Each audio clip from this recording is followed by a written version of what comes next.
তুমি কি জানো বাংলাদেশে ইন্টারনেট খরচ এখনও অনেক দেশের চেয়ে বেশি? চলো জেনে নেই কিছু চমকপ্রদ তথ্য। প্রথমত, আমাদের দেশে ইন্টারনেটের বেশিরভাগই আসে আন্তর্জাতিক সাবমেরিন ক্যাবল থেকে।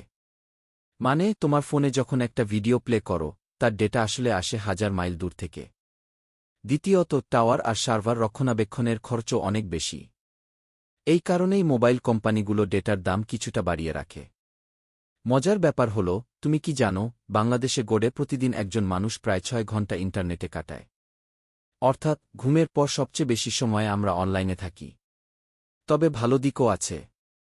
প্রতি বছর ইন্টারনেটের স্পিড বাড়ছে আর দাম ধীরে ধীরে কমছে। লোকাল ডেটা সেন্টার ও 5G চালু হলে আরও কমবে খরচ।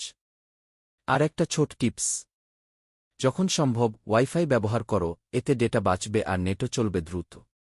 তাই মনে রেখো, ইন্টারনেট শুধু বিনোদনের জন্য নয়, এটা শেখার, কাজের আর নিজের ভবিষ্যৎ গড়ার সবচেয়ে বড় হাতিয়ার।